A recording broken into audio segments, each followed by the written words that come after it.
Halo, bertemu lagi dengan saya, Natalia Caturwulansari. Saya dari Prodi Akuntansi semester 2, Sekolah Tinggi Ilmu Ekonomi Gentiaras. Nah, pada kesempatan kali ini saya akan membawakan sebuah materi, yakni mengenai motivasi dan kepemimpinan. Tapi pada kali ini saya akan membawakan materi tidak sendirian, karena saya akan membawa teman-teman saya untuk ikut menjelaskan mengenai materi ini, tentunya dengan pembawaan yang sangat seru, teman-teman. Nah, penasaran apa saja materinya? Yuk simak dan tonton terus video ini. Motivasi dan kepemimpinan. Kalian pasti sering mendengar kata motivasi. Tapi apa sih makna motivasi? Apa sih artinya? Apa sih maksudnya? Kalian sering nggak sih berpikir seperti itu?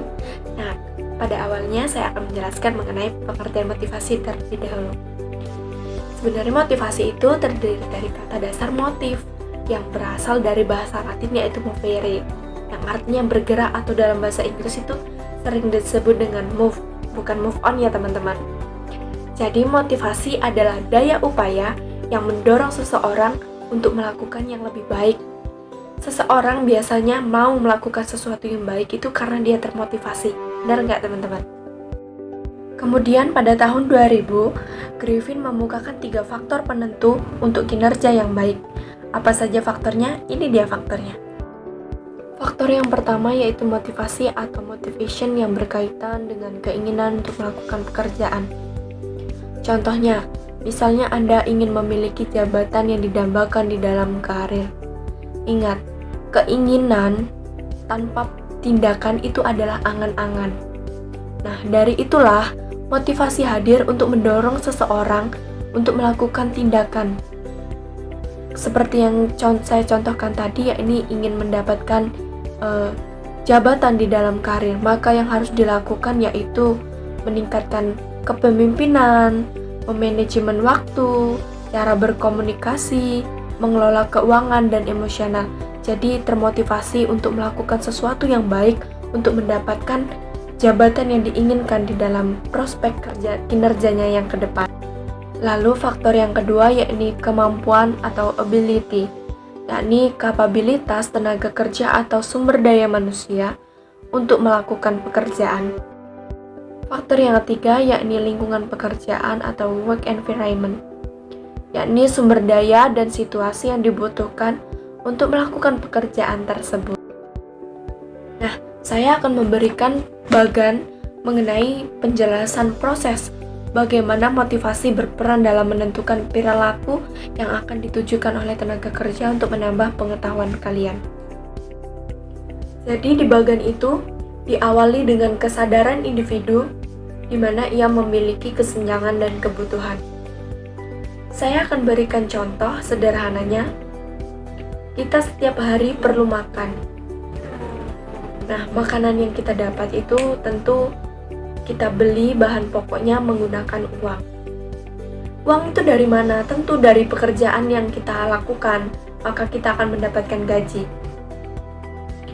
Selanjutnya, ke tahap berikutnya yakni pencarian jalan keluar untuk memenuhi dan memuaskan kebutuhan kita. Yang pertama kita pikirkan yaitu karena kita butuh uang untuk memenuhi kebutuhan pokok kita, maka yang kita harus cari pertama kali ialah pekerjaan. Jika sudah bekerja dan bisa membeli kebutuhan pokok, tentu akan ada kebutuhan lain yang timbul yang harus dipenuhi.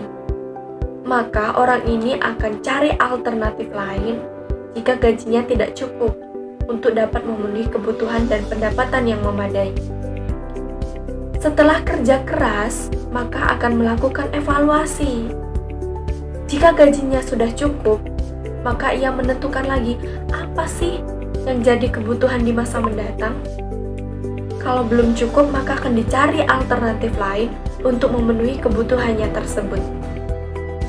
Nah, berikutnya lagi ya teman-teman, semoga penjelasan yang tadi paham. Kali ini saya akan menjelaskan mengenai pendekatan motivasi. Apa saja sih pendekatan motivasi? Yuk simak, jangan sampai ketinggalan. Pendekatan tradisional. Pendekatan tradisional untuk motivasi karyawan dimulai dengan asumsi bahwa karyawan itu bersifat pasif reaktif. Maka dari itu, karena bersifat pasif reaktif, perusahaan itu biasanya menggunakan intensif dan ancaman untuk memotivasi karyawan. Pada dasarnya manusia ingin dianggap penting dan berguna. Manusia ingin merasa dimiliki dan diakui eksistensinya. Kedua hal tersebut itu lebih penting daripada insentif dari perusahaan. Jadi, manajer harus pandai menciptakan suasana di mana para pekerja dianggap dan bermanfaat bagi perusahaan. Pendekatan yang ketiga yaitu pendekatan relasi manusia.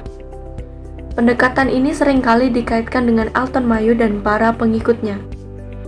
Mayo menganggap bahwa kontak sosial atau relasi antara manusia justru akan membantu memelihara motivasi bagi para pekerja. Yang pada intinya manajer berkewajiban untuk membantu para pekerja untuk melakukan interaksi sosial di lingkungan pekerjaannya dan membuat mereka merasa diperlukan dan penting bagi perusahaan. Yang oleh karena itu, mereka akan menunjukkan kinerja terbaik bagi perusahaan. Teori pendekatan yang ketiga yaitu sumber daya manusia. Pendekatan ini mengkritisi simplikasi atau penyederhanaan pandangan terhadap pekerja yang hanya didasarkan pada uang dan interaksi sosial. Menurut pendekatan ini yang sering dikaitkan dengan materi dari Douglas McGregor, bahwa para manajer perlu menyadari pada dasarnya manusia dapat dibedakan menjadi dua jenis karakter, yaitu tipe X dan tipe Y. Tipe X ini kecenderungan bersifat pasif. Meskipun bekerja itu merupakan suatu keharusan, tetapi mereka cenderung menghindari sebuah pekerjaan. Jadi harus ada ancaman atau dorongan yang mampu membuat para pekerja tipe X ini mau melakukan suatu pekerjaan atau melakukan sesuatu. Biasanya para manajer melakukan sebuah tindakan seperti memberi insentif lebih atau memberikan aturan yang ketat kepada pekerja tipe X ini agar mereka mampu, agar mereka mau untuk melakukan pekerjaan tersebut. Nah, tipe Y ini kebalikan dari tipe X. Tipe Y ini akan bersifat aktif. Jadi, mereka menganggap sebuah pekerjaan itu ya seperti main-main atau bahkan sesuatu yang tidak ada beban di dalam hidupnya, sehingga ia akan dengan mudah melakukan sebuah pekerjaan dan tentunya pasti akan bersifat aktif, kemudian kreatif, juga selalu semangat di dalam sebuah pekerjaan. Nah, sekarang ada perspektif kontemporer mengenai motivasi. Perspektif itu adalah ada kebutuhan, perspektif kebutuhan yaitu need perspektif. Ada perspektif keseimbangan dan keadilan, equity perspektif. Perspektif pengharapan atau ekspektasi perspektif. Ada perspektif penguatan, reinforcement perspektif. Dan perspektif penyusunan tujuan atau goal setting teori. Nah, kali ini saya akan berikan bagan untuk menambah pemahaman teman-teman mengenai perspektif kontemporer mengenai motivasi ini. Simak baik-baik bagannya ya teman-teman.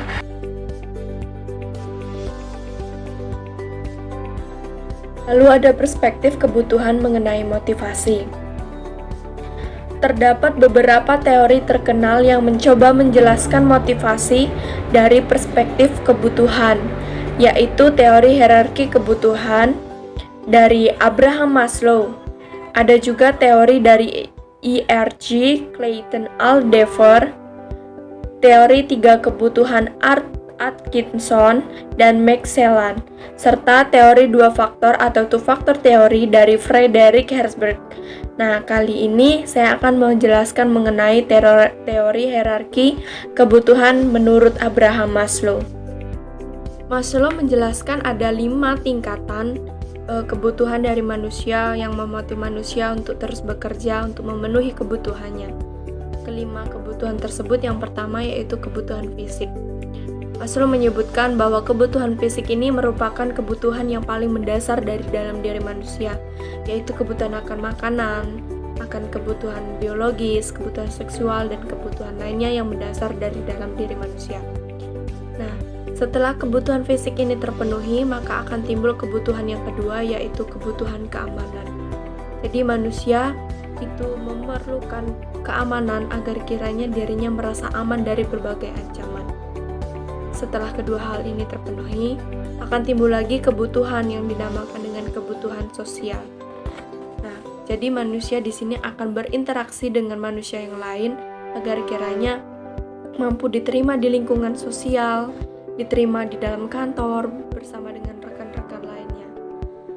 Kemudian setelah bersosial akan timbul kebutuhan akan penghargaan.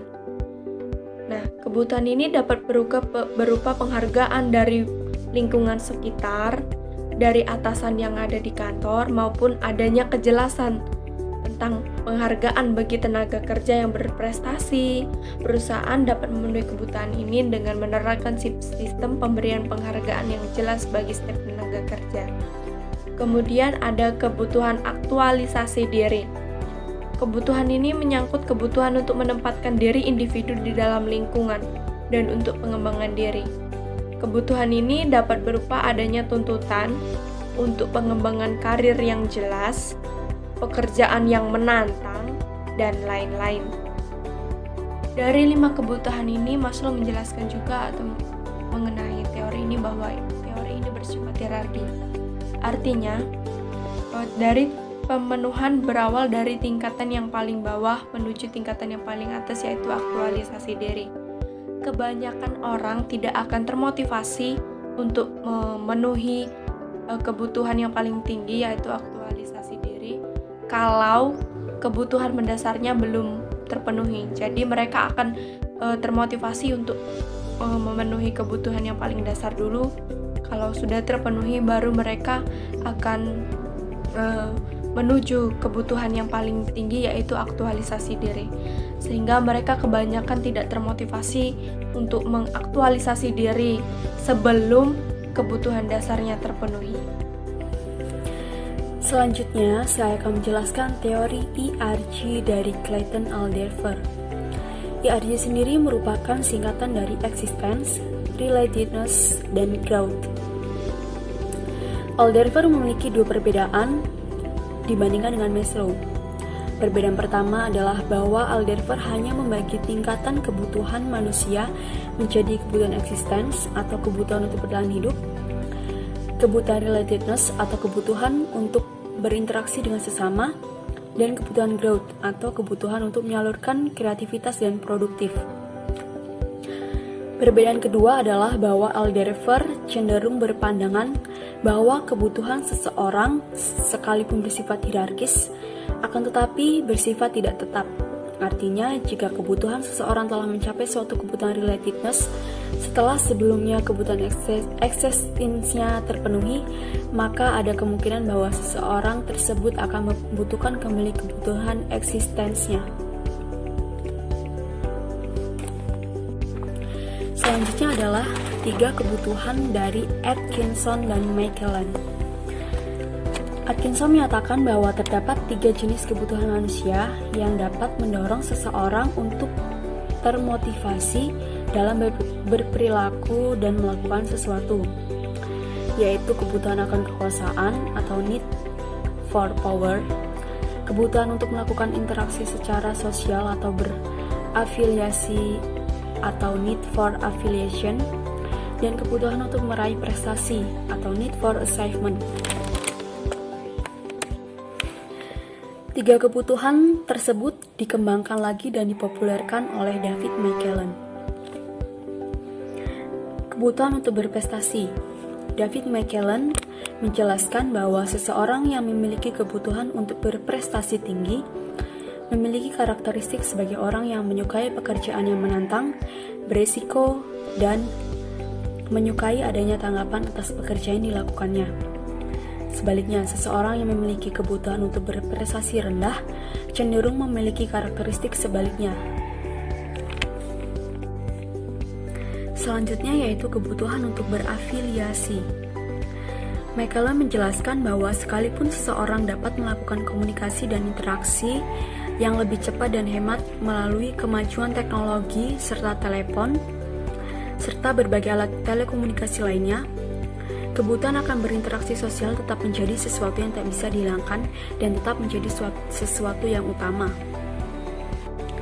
Lalu, kebutuhan akan kekuasaan.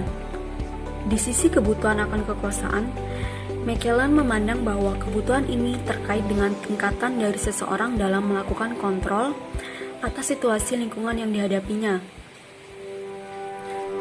Hal ini terkait dengan apa yang dinamakan dengan kesuksesan dan kegagalan bagi seseorang. Kekhawatiran akan kegagalan bagi seseorang barangkali dapat menjadi dorongan motivasi untuk sukses. Sebaliknya bagi yang lain, kekhawatiran terhadap kesuksesan mungkin merupakan dorongan motivasi baginya. Selanjutnya, teori dua faktor dari Herzberg. Teori motivasi terakhir adalah teori dua faktor atau two-factor theory dari Frederick Herzberg. Hasil dari penelitiannya menunjukkan bahwa seseorang cenderung akan termotivasi atau tidak didorong oleh dua jenis faktor yang terdapat dalam lingkungan pekerjaan. Kedua faktor tersebut adalah faktor yang mendorong kepada kepuasan dan pekerjaan, serta faktor yang akan mendorong kepada ketidakpuasan dalam pekerjaan. Yang pertama yaitu motivating factor. Yang dimaksud dengan faktor pendorong kepada kepuasan dalam pekerjaan adalah berbagai kebutuhan yang terdapat dalam seseorang yang menuntut untuk terpenuhi sehingga jika terpenuhi akan mendorong tercapainya suatu kepuasan seseorang dalam pekerjaan. Kemudian yang kedua yaitu hygiene factor. Yang dimaksud dengan faktor pendorong kepada ketidakpuasan dalam pekerjaan, kebutuhan yang terdapat dalam seseorang akan kondisi dari lingkungan pekerjaannya, yang jika kebutuhan akan kondisi lingkungan yang diinginkannya tidak terpenuhi, maka dirinya akan mengalami ketidakpuasan dalam lingkungan pekerjaannya. Jika keseluruhan kebutuhan akan lingkungan pekerjaan yang tidak terpenuhi atau tidak sesuai dengan apa yang diharapkan, maka seseorang akan cenderung tidak termotivasi dalam melakukan pekerjaan dan menunjukkan kinerja yang buruk. Guys, namaku Dian Lestari. Di sini saya akan menjelaskan tentang perspektif pengharapan mengenai motivasi. Jadi, perspektif sendiri mengandung arti bahwa motivasi seseorang dalam berperilaku dan bekerja sangatlah bergantung pada berbagai pilihan penghargaan yang akan diperolehnya berdasarkan tingkat perilaku dan pekerjaan yang dilakukan. Jadi untuk para pekerja, bekerjalah dengan mempunyai motivasi yang setinggi-tingginya. Dengan mempunyai motivasi yang tinggi, maka pekerjaan yang kita lakukan di perusahaan akan meningkat dan mempunyai hasil dengan maksimal, sehingga kita dapat mendapatkan penghargaan yang diperoleh dari perusahaan tersebut, bisa berupa bonus, kenaikan gaji, dan promosi diri. Baik, selanjutnya David Nedley dan Edward Lawler mengemukakan beberapa asumsi mengenai perilaku seseorang dalam organisasi. Yang pertama yaitu perilaku sangat ditentukan oleh kombinasi dari beberapa faktor-faktor individu dan faktor lingkungan. Jadi, perilaku seseorang yang timbul di dalam perusahaan saat kita bekerja itu terpengaruhi oleh dua faktor. Yang pertama faktor individu dan yang kedua faktor lingkungan. Faktor individu ini terletak di dalam diri kita, sedangkan faktor lingkungan yaitu yang ada di sekeliling kita. Jadi apabila kita bekerja dengan baik, maka itu terpengaruhi oleh faktor individu itu sendiri dan faktor lingkungannya juga yang baik. Yang kedua yaitu perilaku individu dalam organisasi senantiasa ditentukan oleh kesadaran dan keputusan setiap individu. Jadi perilaku individu dalam organisasi itu senantiasa ditentukan oleh kesadaran dan keputusan setiap individu. Jadi kita yang menentukan perilaku mana yang baik dan mana yang buruk. Contohnya kita dapat disiplin ataupun membangkang tugas atau telat-telat gitu ngerjain tugas. Yang ketiga yaitu individu memiliki keragaman kebutuhan, pengharapan, dan tujuan. Jadi setiap individu itu memiliki keragaman kebutuhan. Contohnya kebutuhan dalam hidup untuk menghidupi keluarga dan anak istri jika sudah menikah.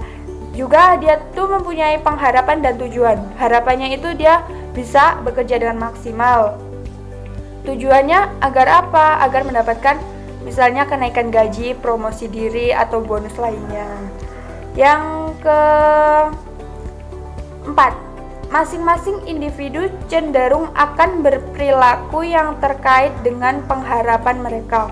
Maksudnya, setiap individu itu bisa berperilaku baik, lebih baik, agar harapan dia tuh terpenuhi. Contohnya, saat dia bekerja, dia akan menyelesaikan tugasnya dengan baik, maksimal, dan memuaskan, sehingga harapan yang mereka harapkan itu dapat terwujud. Contohnya yaitu yang tadi, promosi diri, kenaikan gaji, ataupun bonus, seperti itu. Baik, macam-macam penghargaan intrinsik dan ekstrinsik.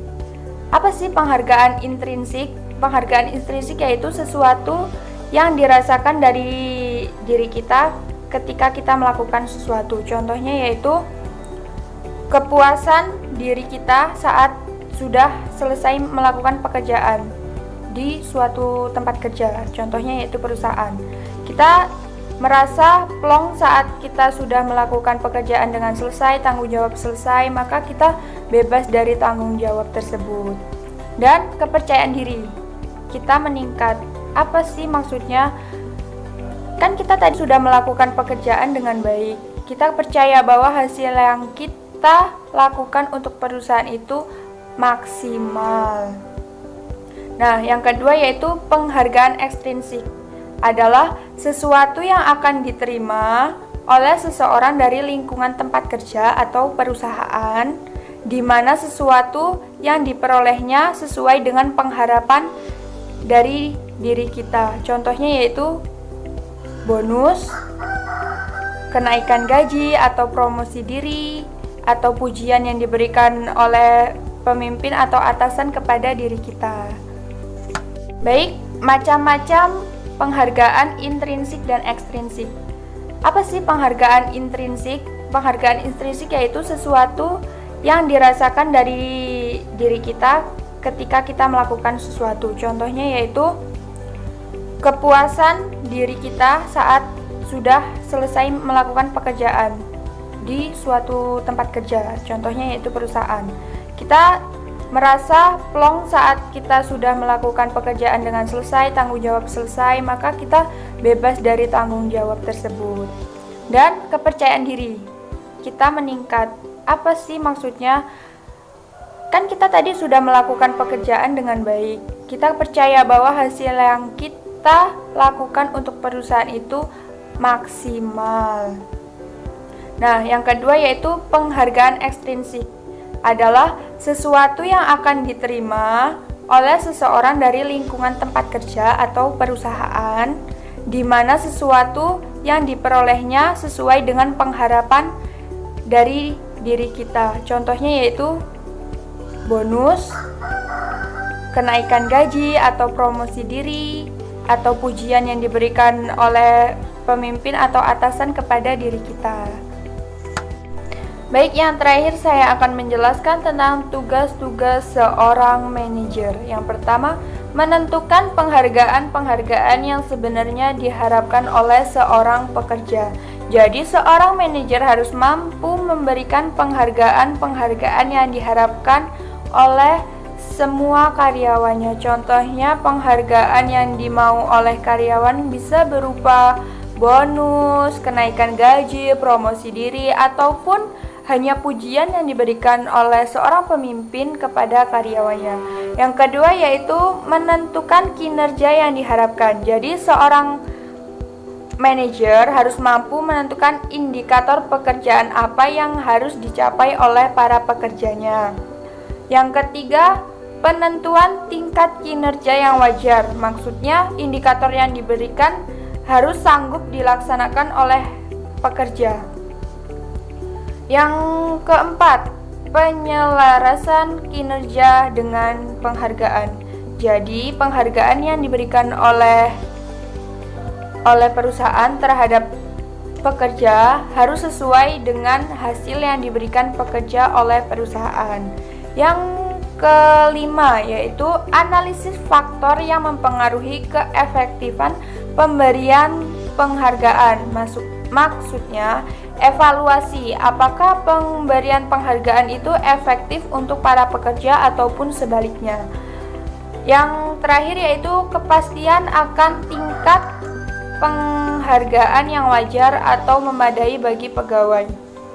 Maksudnya yaitu kelayakan dan kecukupan bagi pekerja. Apabila pekerja itu tidak merasa cukup, maka itu bisa menurunkan motivasi para pekerja tersebut, sehingga hasil yang diberikan pekerja untuk perusahaan bisa menurun. Baik, itulah yang dapat saya sampaikan. Apabila materi awal sampai akhir saya ada salah kata, saya minta maaf, dan semoga kalian dapat memahami apa yang diberikan oleh kelompok kami. Dan terima kasih, bye. Baik, selanjutnya yaitu model pengharapan menurut Stoner, Freeman, dan Gilbert. Yang pertama, pengharapan terhadap hasil yang diperoleh. Jadi, seseorang yang memperbaiki cara kerja, kinerja, dan mendapatkan hasil yang maksimal, maka ia juga akan memikirkan hasil yang diperoleh untuknya. Dan yang kedua, dorongan terhadap motivasi. Dorongan tersebut yaitu misalnya berupa bonus yang diberikan. Yang ketiga, pengharapan akan usaha yang dilakukan. Jadi, seorang itu akan menentukan cara-cara yang tepat untuk meningkatkan hasil yang maksimal. Contohnya, seorang manajer marketing suatu perusahaan. Ia berharap untuk memperoleh hasil yang maksimal dengan dorongan berupa bonus. Dan dia juga harus memikirkan cara kerja yang efektif agar pemasaran yang dilakukan itu berhasil meledak dan mendapatkan laba yang sebesar-besarnya untuk perusahaan. Maka dari itu ia otomatis akan mendapatkan bonus yang besar juga. Perkenalkan, nama saya Clara Devitasari. Di sini saya akan melanjutkan materi mengenai perspektif penguatan mengenai motivasi. Jika para manajer memahami benar tingkat kepentingan dari model ini, maka prinsip dasar dari perspektif penguatan mengenai motivasi dari kerangka pikir B.F. Skinner yaitu bermula dari stimulan atau faktor pendorong bagi seseorang untuk berbuat. Katakanlah adanya tugas yang dibebankan untuk pegawai, lalu ditindaklanjuti melalui respon oleh pegawai dengan bekerja secara giat dan cepat. Kemudian, pegawai tersebut mendapat perlakuan yang diterima. Katakanlah pegawai tersebut mendapat pujian yang positif karena bekerja secara giat. Maka sebaliknya, respon selanjutnya, jika pegawai tidak melakukan secara giat, maka responnya akan menjadi negatif. Lalu yang kedua, modifikasi perilaku. Prinsip dasar perubahan modifikasi perilaku ini adalah bahwa para manajer perlu memberikan perlakuan yang adil dan tepat terhadap perilaku atau tindakan yang dilakukan pegawai sesuai dengan harapan para manajer. Ada 4 jenis perubahan atau modifikasi perilaku yang dapat dilakukan para manajer, yaitu 1. Penguatan positif, yaitu pemberian kesenangan dan konsekuensi berhadiah sebagai kompensasi atas sikap yang diinginkan, misalnya melalui pujian, pemberian bonus, dan lain sebagainya. Lalu yang kedua, pembelajaran melalui penghindaran terhadap sesuatu, yaitu penghapusan konsekuensi yang tidak menyenangkan yang menyertai sebuah sikap yang diinginkan, misalnya keterlambatan masuk kerja. Maka manajer akan memberikan teguran atau pemotongan gaji sehingga para pegawai tidak melakukan itu lagi. Ketiga, pengecualian dan peniadaan. Modifikasi perilaku ini dilakukan melalui sesuatu kebijakan yang justru memberikan kontribusi negatif pada pegawai. Misalnya, manajer memberikan kebijakan untuk memperboleh mendengarkan radio saat bekerja. Ternyata, kebijakan ini menyebabkan produktivitas terganggu dan menurun. Maka, manajer meniadakan kembali kebijakan tersebut untuk mengembalikan produktivitas pegawai. Lalu yang keempat, hukuman. Kerugian atas hasil yang tidak menyenangkan dari seorang pegawai. Hukuman ini berupa surat teguran dan pemotongan gaji dan sebagainya. Pembahasan yang ketiga mengenai perspektif penyusun tujuan. Perspektif ini pada dasarnya beranggapan bahwa perilaku individu yang didorong oleh motivasi individu sesungguhnya dapat dijelaskan melalui keterlibatan individu dalam penyusunan tujuan. Berdasarkan perspektif ini, maka para manajer perlu senantiasa mengupayakan agar para pegawai dapat mengetahui tujuan dari organisasi hingga setiap pekerjaan yang dilakukannya. Ada 4 fase yang harus dilakukan oleh para manajer sehubungan dengan penyusunan tujuan untuk setiap kegiatan yang akan dilakukan.